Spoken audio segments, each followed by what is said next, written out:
Okay, can anybody hear me now? Please let me know. I've rebooted all the audio malarkey. It should be okay now, but I'd love to hear from you. Dan, thank you. Thank you very much indeed. So, happy Monday, everyone. My apologies for the false start. No idea what was going on. I could see audio being sent. The audio wasn't going anywhere. So let me just re-begin. See that? Can you see that? That kind of thing there, that is basically your comments coming in, so you can see them. I know they're very small, and if you're watching this on a mobile device, I would imagine they are completely illegible, but they are there. This is a new feature that I'm trying out for well, they've only just offered it, so I'm trying it out for the first time today. So let me very quickly rattle through. Jim Turner says, bingo. Morning, Jim. I thought you were TB testing today, but good of you to join us. Chris Full says, loud and clear. Dan Cullen, gotcha. That's it now. Dan, Gary, are you back in the UK now, or are you still by the pool? Dan says, oh my God, that's as small as a fly on the wall. It is. It looks fantastic on a big screen, but the one thing I think that's going to be good for, particularly when we're doing like a mystery machine, where you can actually see things ticking through, because, you know, if everybody were to comment now, you would actually see that moving. I've got a bigger version of it, so that I can do things like that. I can actually throw up the fact that today's mystery machine is the Mark II Gremlin. It could well be, because, yeah, no idea what happened there. Get Fred on the case, says Dan. Dan, Fred is fast asleep as we speak. He's something of a nocturnal animal. He tends to work through the night, which is, I don't know why, but he does. Jim says, still waiting for the bet, but I'm here till they turn up. Fantastic. Okay. Well, in that case, I do need to find my script, which is over here somewhere. That's the trouble when you restart your computer. You have to go right back to the beginning. So without further ado, and Gary Muirhead says he's on a sun lounger, 30 degrees, beer in hand, not back in the UK until Thursday. Yeah, you'll be coming back just as I go again. Yeah, which, well, good luck to you, Gary. I think your break in the sun is well deserved, and I hope Christine's having a fantastic time as well. Now, without further ado, let me roll the intro, post the question of the day, and actually get the show started, somewhat belatedly, but we're underway now.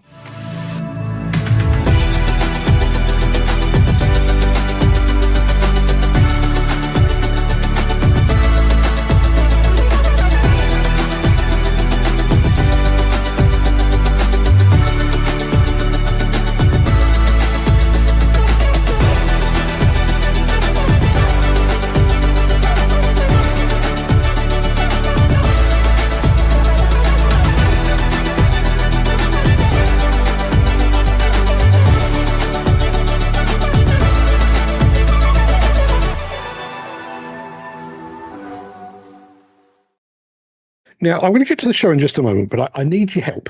I've got an idea. For my morning monologue tomorrow. I won't bore you too much with what it's about now, but what I'm looking for is,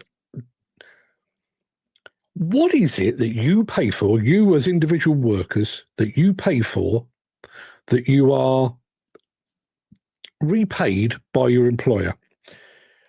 Obviously, it's things like travel, sometimes food, sometimes digs or a hotel, and things like that. But I'm looking for beyond that.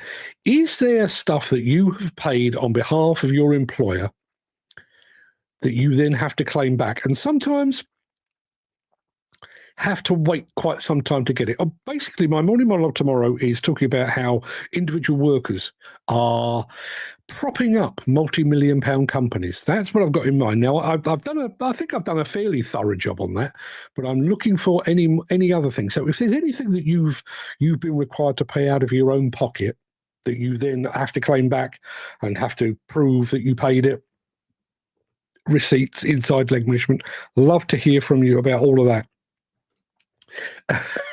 Gary says, thank you. And yes, Christine, it's costing me a fortune. We've already had to buy another suitcase to bring loads of stuff home with us. Do you know, the last Con Expo, I had to do exactly the same. And when I say a suitcase, I'm not talking about, a little wheelie. I'm talking about a full-blown, you could fit I mean, I've never tried to fit a person in it, but we'd brought back so much crap that, yes, I actually had to go and buy another suitcase. Thankfully, short walk from the Luxor through Excalibur, New York, over the road, suitcase company. Dan Cullen says, now I have to pay hotel. Now not got anything back. Those are the sort of things that I'm after. Hotels is a fairly obvious one. Train fares, and maybe petrol for your car or diesel for your car or whatever it might be. I'm familiar with all of those. What I'm looking for is the other ones. You know, those little bits and pieces that might add up. I'd love to hear from you. Now, Dan Cullen says, are you ready, Chris? And Chris has already come back. Dan, my eyes are knackered this morning, but I'm always game for a laugh. Chris, I will be getting your prize to you in the next day or two. It was one of those weekends. What can I tell you? Anyway, it is Monday the 2nd of June. Welcome to the Breakfast Show. I am your host, Mark Anthony, the Walrus of Demolition, the Lord High Chancellor of live streaming. In today's show, we're walking around the new Case 421G wheel loader. We're going behind the scenes with Yanmar, why Dynaset is dust's worst enemy, and we're heading back to Bauma 2025 again, this time in the company of Hitachi. That's Hitachi, not Tachi, Hitachi. And in my morning monologue today, the reckoning that wasn't. But before we get to all of that, we do have the small matter of our battle royale between Dan Cullen and the partially blind Chris Ford for our mystery machine, which I'll show you after this.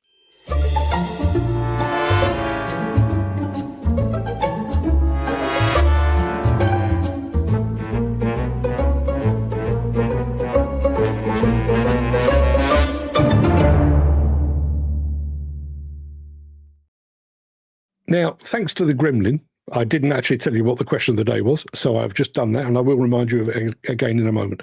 So, yeah, the usual thing. I'm looking for a make and a model, fastest fingers first, and I am looking for a make and a model of that. Now, can you see that with that thing on the... you probably can't, so there you are. That's what we're looking for. There's a little bit of track there.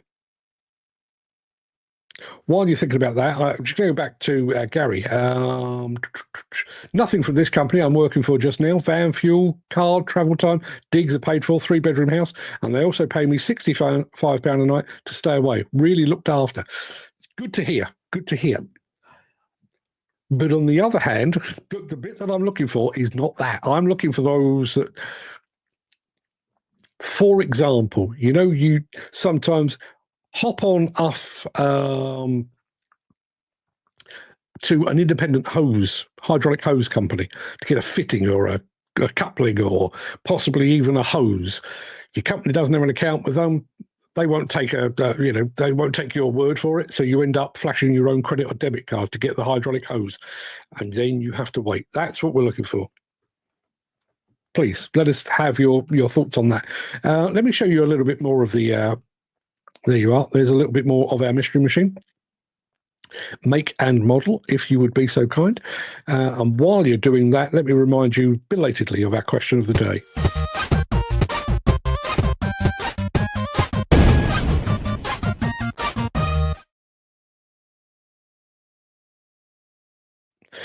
Yeah, question of the day is basically, what is one tool or piece of kit that you couldn't cope without? Now, personally, there's mine. My iPhone. I lost without it. I interviewed a guy many years ago. He was a Caterpillar customer based up in basically the Arctic Circle. And I said to him, you know, what is your favourite tool? He had a fleet of equipment, and he said this, and he was holding a shovel, literally a dig in a hole type of shovel, spade kind of thing. Dig out the tracks, dig out the bucket when it gets a bit claggy and whatever. That was his favourite tool. He had hundreds of thousands, possibly even millions of pounds of equipment. His favourite tool, the one that he couldn't manage out, was a trusty old shovel. What about you guys? What is the one tool that you can't manage without? Now, going back to our mystery machine, we've had a guess, and it is from Gary. He reckons it could be a Volvo ECR 140L. It is not one of those. It is not one of those. Let me show you a smidge more. There you are. Does that help? I will confirm I've done nothing with the color. That is as it rolls off the production line. I can't tell you where the production line is because that would narrow it down far too much, but that's what the machine looks like. Make and model, keep them coming. I'm going to show you some case in a moment.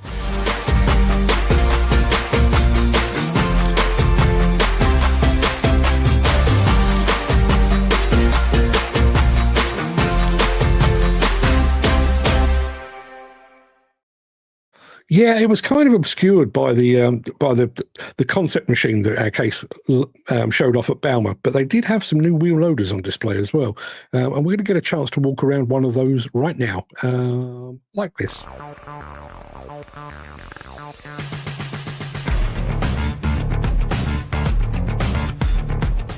The driveline features the new shift-on-fly transmission with an electro-hydraulically controlled synchronizer that allows a seamless transition between the two gears. With an optimized shifting range to minimize the lack of torque while changing gear, the shift-on-fly transmission is specially designed for industrial vehicles requiring very high tractive effort. The high speed of 40 km per hour is standard, and a 20 km per hour speed limiter is available as option. Moving to the axles, the 421G can be configured with limited slip differential or 100% differential lock to allow the proper traction on all terrains and all work applications, with the standard SAR parking brake adding on to the operational safety of the machine. The 10 degrees rear axle oscillation reinforces the usual case compact wheel loader stability. The loader arm has the classical case Z-bar kinematic and features a standard 1.5 cubic meters bucket, with optional lighter material and 4-in-1 buckets, all interchangeable thanks to the isotype coupler.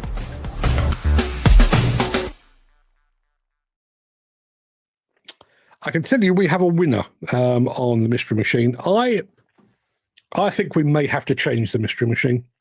I think we may have to go with something else because I think these are being got far too quickly. But I can tell you, let me show you what it is. There you are. That's what we've got as the Mystery Machine. Chris Ford did guess that it was a Bobcat E245. It's not. Dan Cullen then went for the Sany SY140-9 tunnel machine. It's not. Chris Ford went for the Daewoo 140-3, and the correct answer is that one. Dan Cullen, DX235 RTF-7 from Devellon. It is indeed. Let me show you the whole thing. There you are. Let me get Dan out of the way. There it is, a tunnel machine.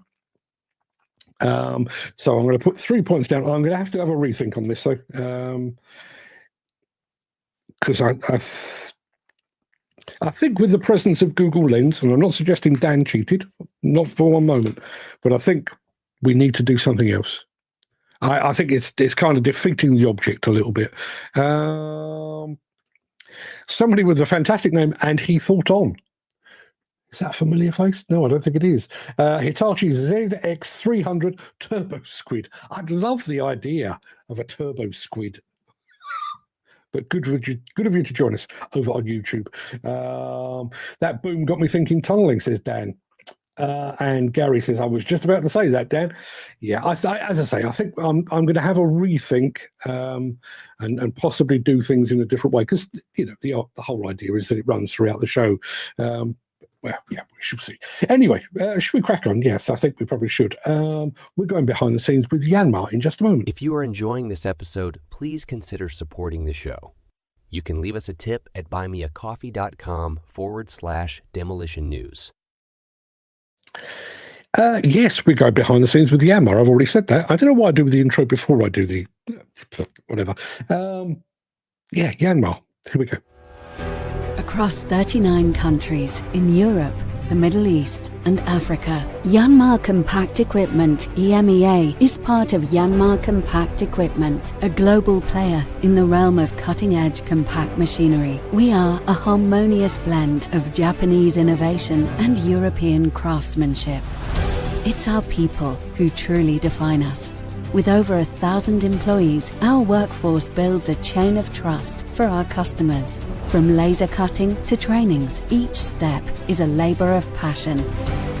Our locations in France and Germany are homes to innovation. And as part of our commitment to a sustainable future under the Yanmar Green Challenge 2050, we strive to create innovative and sustainable solutions.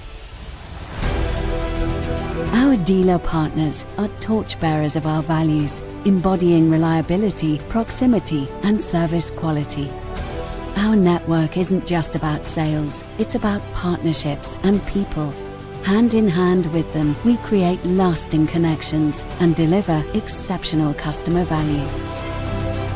Yanmar Compact Equipment EMEA goes beyond just designing and manufacturing exceptional machines. It's about inspiring and empowering our customers to realize their dreams. Whatever our customers are building, their dream, their business, their future, or their legacy, we help them build it, because at Yanmar, we are building with you.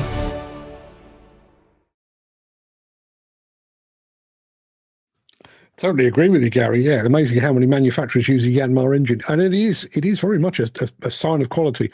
You know, when we've seen some of the first Chinese manufacturers arriving in the UK. A bit of a question mark about the Chinese manufacturers. It's got a Yanmar engine. Oh, okay, that's probably okay then. Dan Cullers, sorry, but you thought you might have had it today. I wouldn't have said I was confident of not anybody getting it, but I was kind of expecting it to go a little bit longer. I wonder if there's another way of disguising the machines. I'll have a look. Yanmar, a lovely machine. Not seen many in the UK yet compared to Kubota. Kubota did have a bit of a head start. They were the market leader for many, many, many years. As far as I know, they may well still be. But Yanmar, certainly a very popular machine, as are Hitachi as well. What else have we got coming up?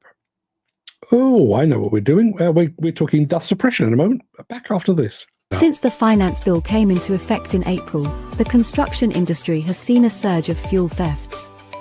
The rising cost of living has placed an additional risk of theft by employees and contractors, as well as opportunistic thieves. By using diesel dye and placing warnings of its use, you are sending a clear message that this is your fuel.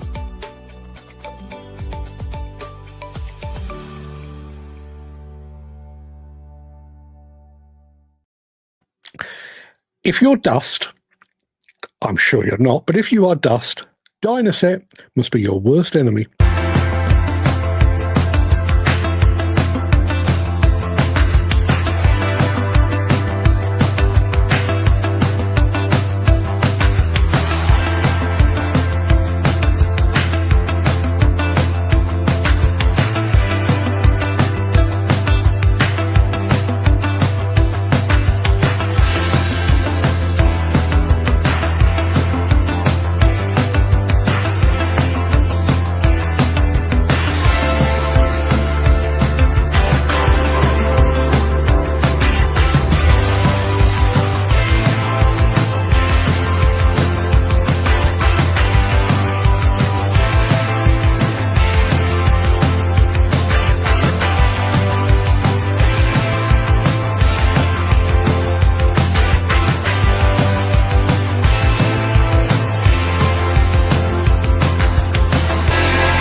Seems that our man Ken could do with a bit of that. Dust. The site I'm on is so dusty, I like the old steelworks. Yeah, and it is that time of year, isn't it?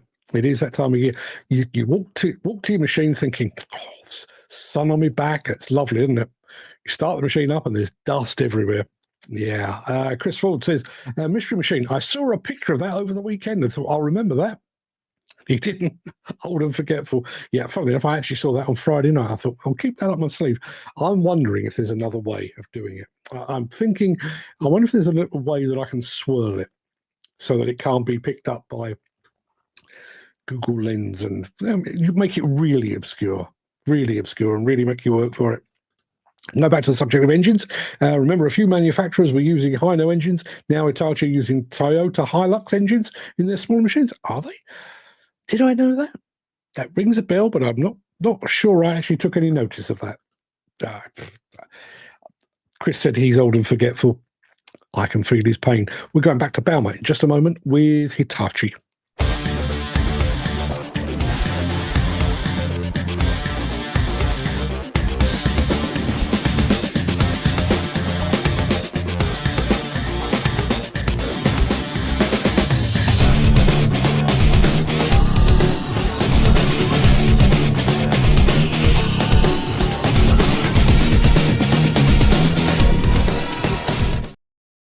Yeah, it's an interesting point from Dan there.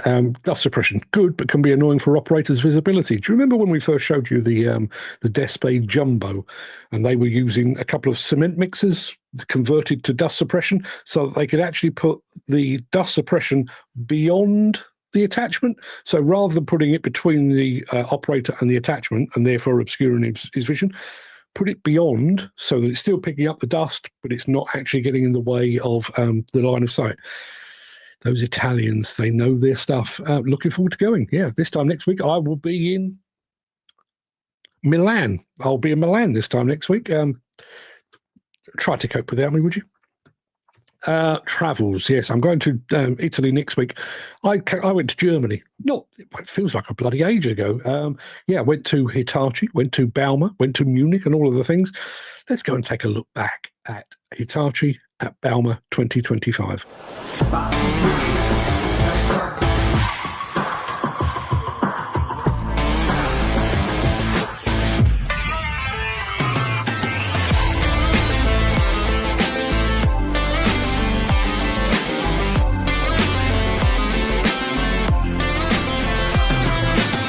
Hitachi booth in Bauma 2025. Come walk with me.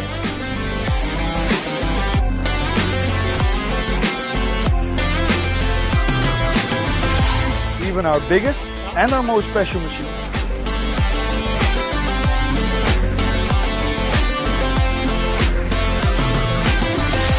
Here at Bauma, we've got our biggest selection of zero-emission machinery on display.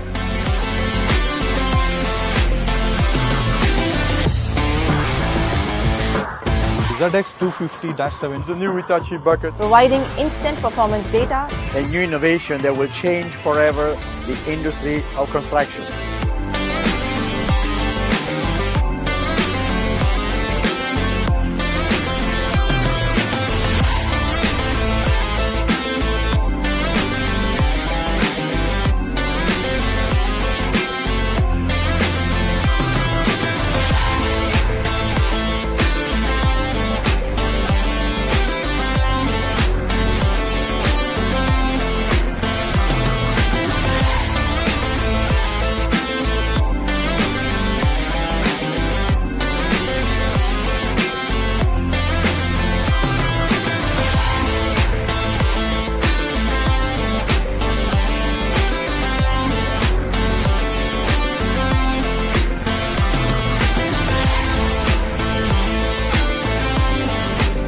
Impressive. Futuristic. It's really amazing. It's one dream. It's fantastic. Moderne. It looks cool. Very cool. It will be the future somehow.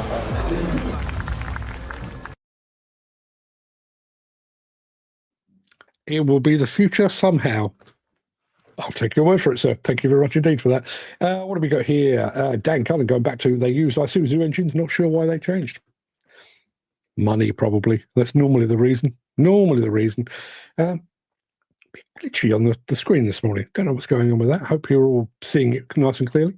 I feel the reason Hitachi is such a known brand is that they had market cover for years, like Cat, Komatsu, these other Chinese, Korean brands are coming but slow to take off. For a long, long while, for literally a couple of decades, Hitachi were the best-selling excavator bigger excavator, not mini excavator, best-selling excavator in the country, market leader by a long shot. Kind of slipped away a little, I would suggest. Anyway, people, that pretty much wraps up the main part of this morning's show. I'm going to roll the outro in just a second before leaping gazelle-like over into my morning monologue. If you can't stick around for that, please stay safe. Look after yourself, your family, your friends, and your colleagues. I hope to see you again very soon. But if you do have the time and the inclination, I will be back immediately after this.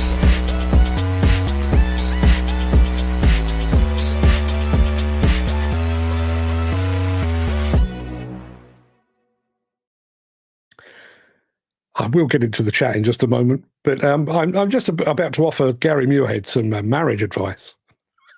I was just checking to see how far the Hedromix factory is from our hotel. It's about 90 minutes, just trying to convince Christine. Gary, don't do it. Don't do it. But if you do it, take some photographs, would you?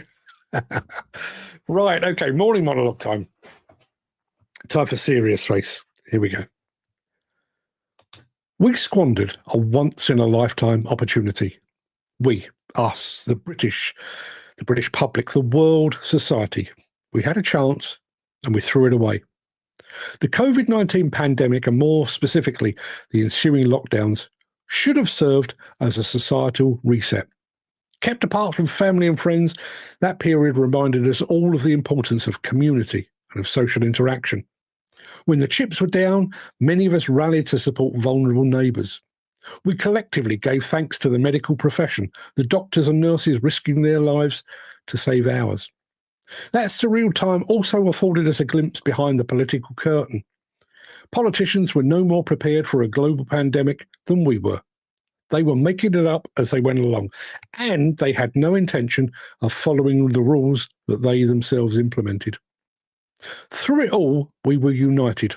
We were all in the same boat, leaky and rudderless, but together. That was our opportunity. We could have clung on to that feeling of community and society. We could have maintained the Dunkirk spirit that got us through.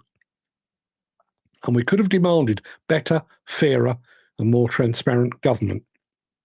But we didn't. With the lockdown over, we quickly went back to every man for himself. Rather than bringing us together, it seems that we're now more divided than ever. People, society, we're all even more self-absorbed, self-centred, selfish and loathsome than we were before.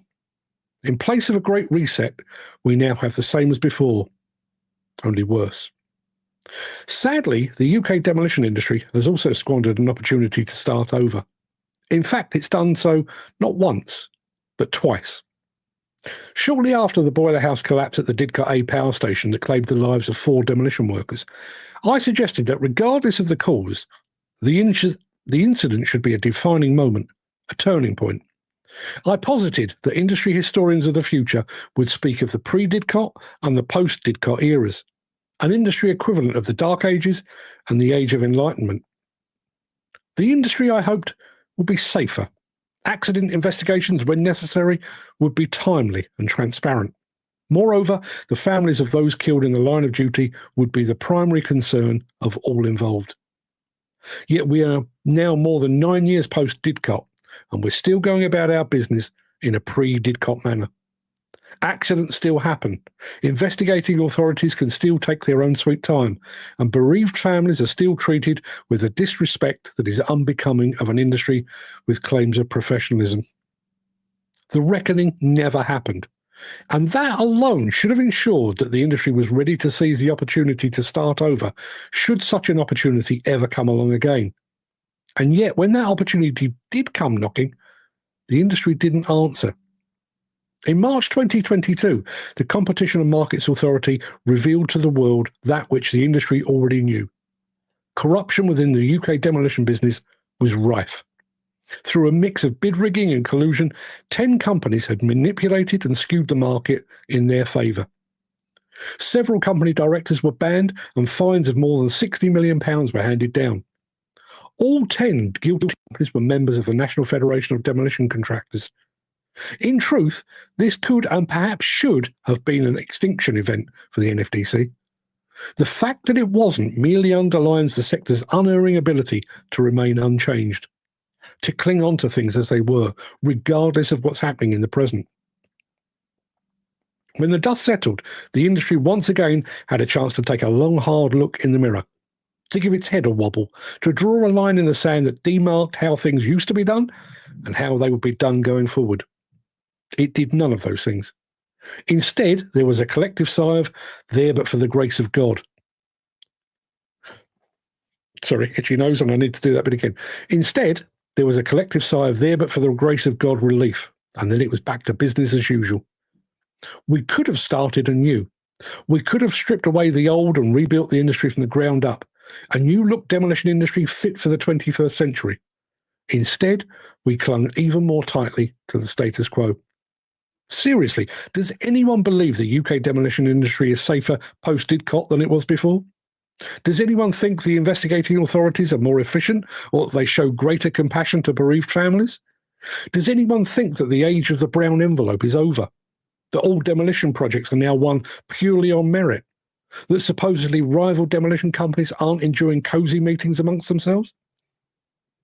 Post Didcot and post CMA, the UK demolition industry was handed a clean sheet of paper on which to write a new chapter.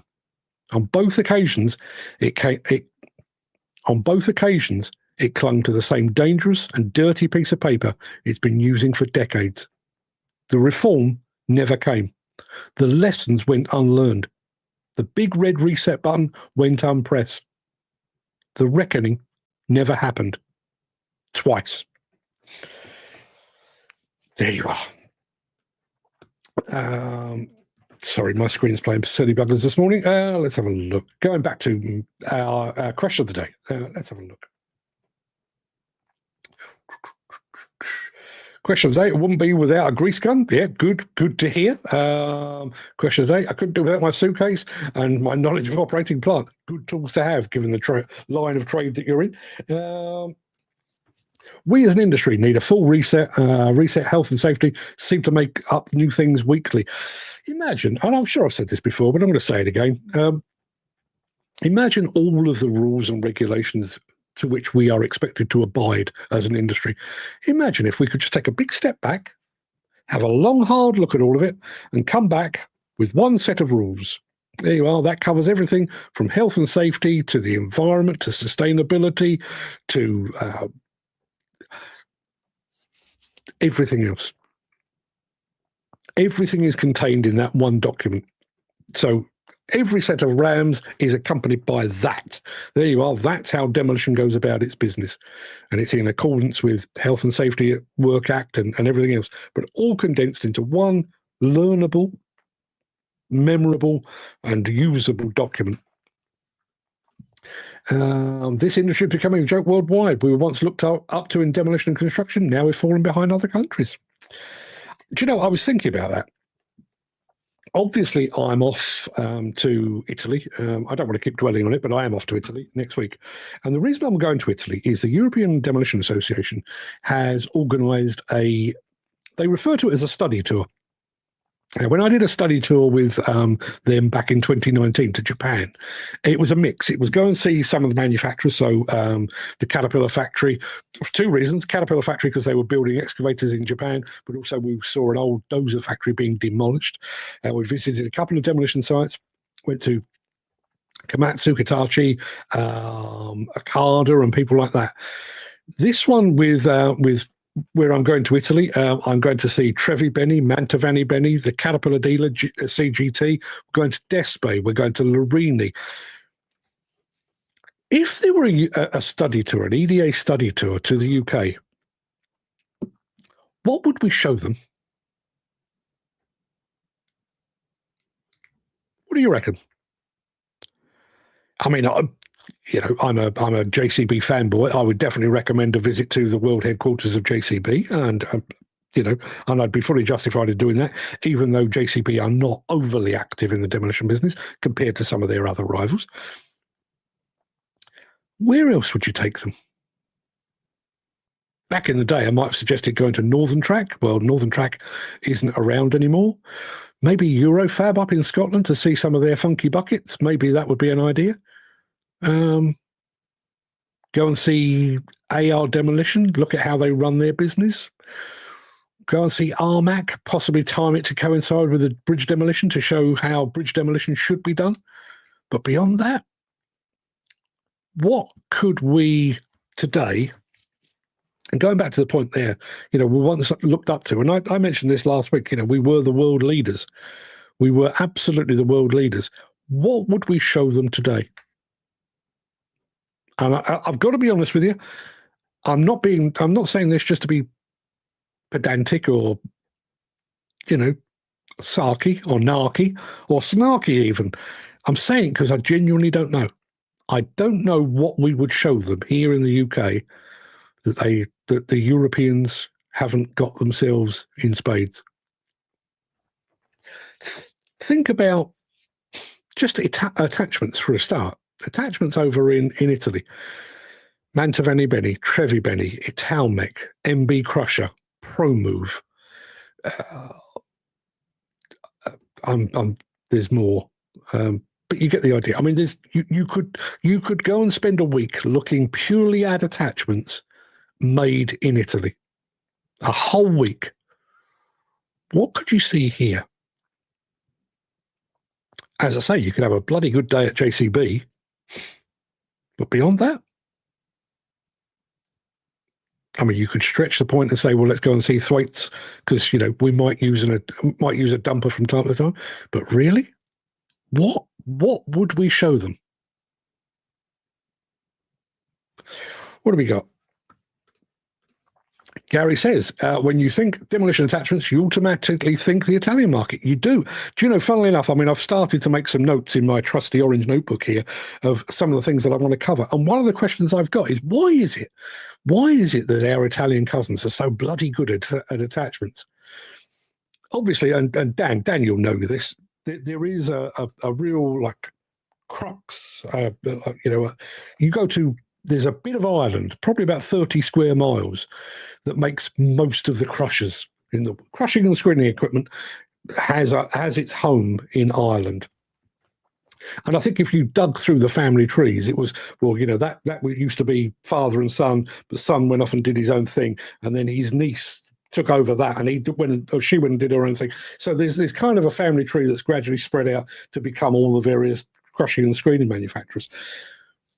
I don't know why the Italians are so bloody good at attachments, but they really are. They absolutely are. I've no idea why, so I'm going to try and find out.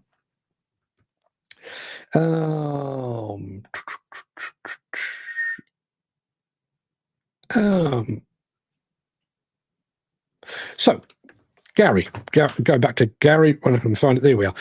We have the same problem here in Scotland with a plant hire company who was being paid £75 a night for the operators and was only passing on £40 until the contractor found out and was told to pay it.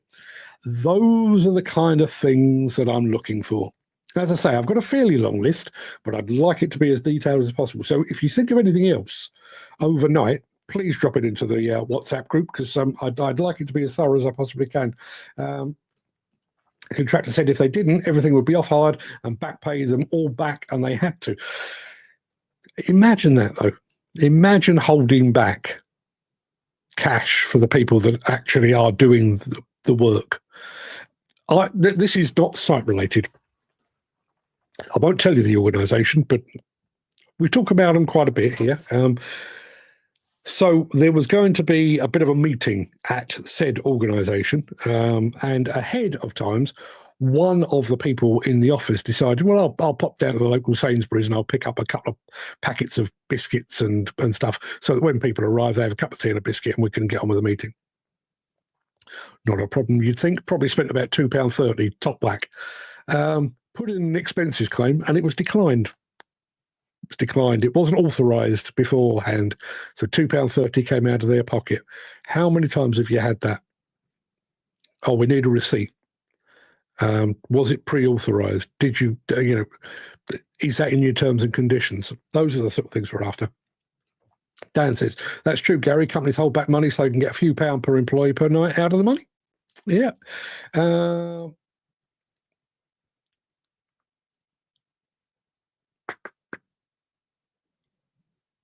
Chris Ford, going back to what would you take a delegation of European Demolition Association folk to come to me and look at a heap of concrete, uncrushed and crushed. It's not going to be a long day out, Chris. It's not going to be a long day out. I wouldn't mind it, but it wouldn't be a long one. There really is nothing apart from the JCB factory. We can't offer anything to show how we come leaps and bounds. But even you can't say these are fantastic employer, because they're not. Yeah. According to a local bucket and attachment manufacturer, the Italians get a government grant. I guess that may be true. Yeah, I guess that may be true. I don't know. Is the easy answer. But when you listen, I realise in the grand scheme of things, we're a tiny, tiny nation. But you imagine if you went to, well, I've done Japan, so let's ignore Japan. But if you went to Korea or China or Germany or America there'd be a lot of travel involved, but you could fill a week or more with the local manufacturers. Go and see.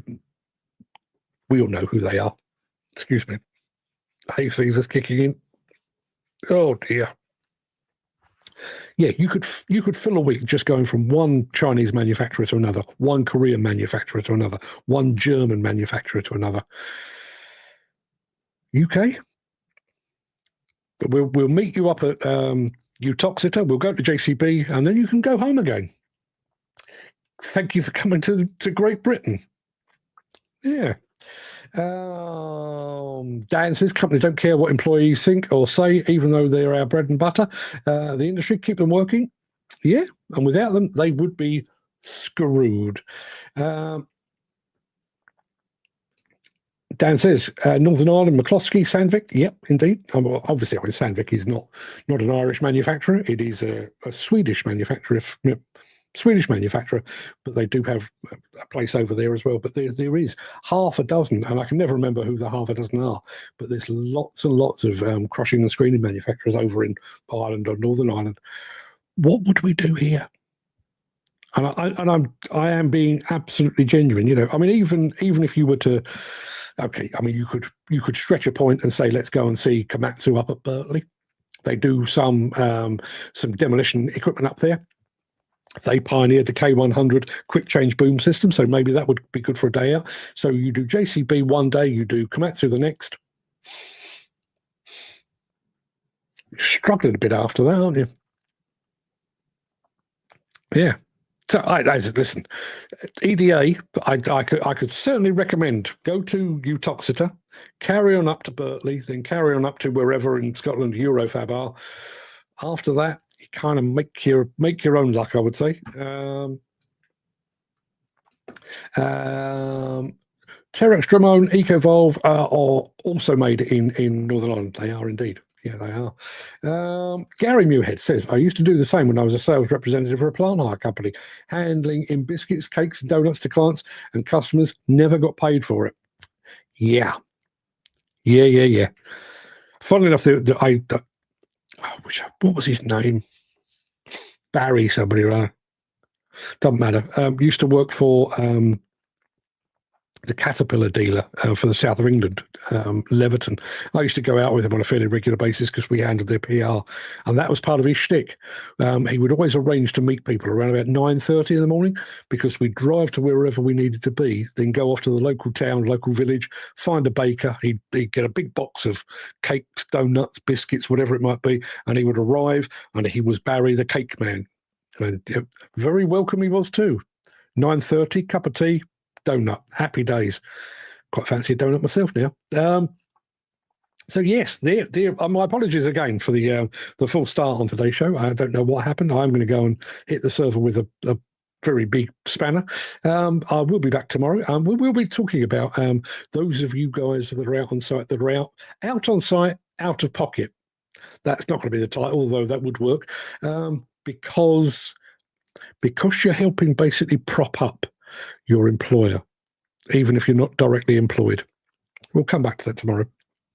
Until then, everybody, have a fine and splendid day. As I say, I will go and restart my server, make sure I'm firing on all cylinders by tomorrow. Until then, everybody, have a fantastic day. Gary, go buy your wife a pina colada. I realise you've probably already spent the life savings, but go and buy her a pina colada. She certainly deserves one, particularly if you're trying to buster her up to go to Hydromek. I'll be back tomorrow for more of the same. Till then, everybody, have a fantastic day. See you soon.